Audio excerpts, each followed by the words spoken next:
ভারতবর্ষে রাজ্যগুলি ভাষার ভিত্তিতে তৈরি। তামিলনাড়ু, পশ্চিমবঙ্গ, পাঞ্জাব, মহারাষ্ট্র ইত্যাদি।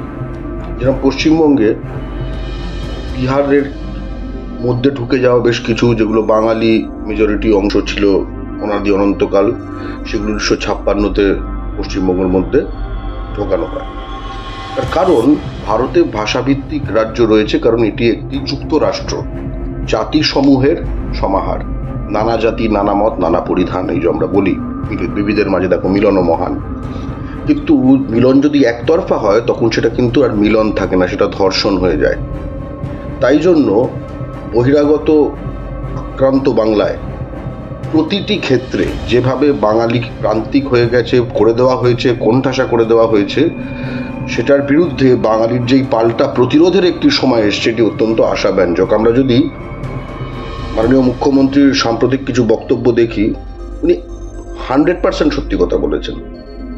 অন্য কোনো রাজ্য পাবেন, ধরুন যেখান থেকে পশ্চিমবঙ্গ থেকে বাঙালি গিয়ে বিহারে বা ইউপিতে সেখানকার রাজ্য সরকারি মাসে মাসে টাকা দেওয়ার স্কিমে গিয়ে ঢুকে যেতে পারে, যে সেখানকার লোকাল বাঙালি কাউন্সিলর ব্যবহার করে। এবার লোকাল বাঙালি কাউন্সিলরও নেই সেখানে, তাই না?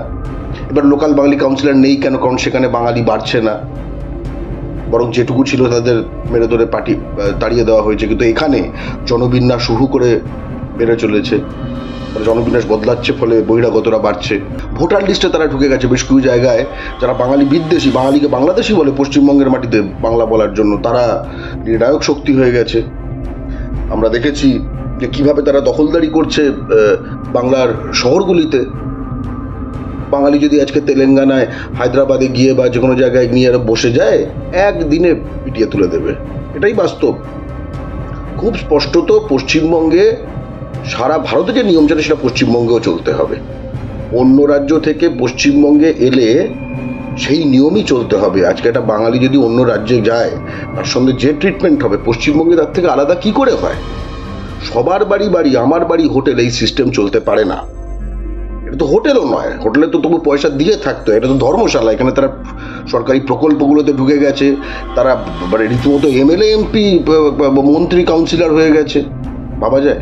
পুঁজির ক্ষেত্রে সব বহিরাগত দখলে রয়েছে, সবই বহিরাগত দখলে রয়েছে। অথচ টাকা জোগাচ্ছে কিন্তু বাঙালি, কারণ ক্রেতা সে, অর্থাৎ পুরো বিষয়টা আসলে ক্রয়ের জায়গাতে সে রয়েছে।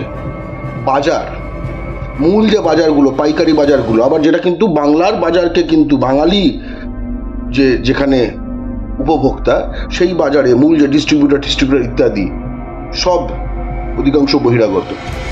তার কারণ তারা কিন্তু স্বজাতি বোঝে, তারা কিন্তু জাত ভাই সিস্টেমে করে, অথচ আমাদের রাজ্যে এসে করে।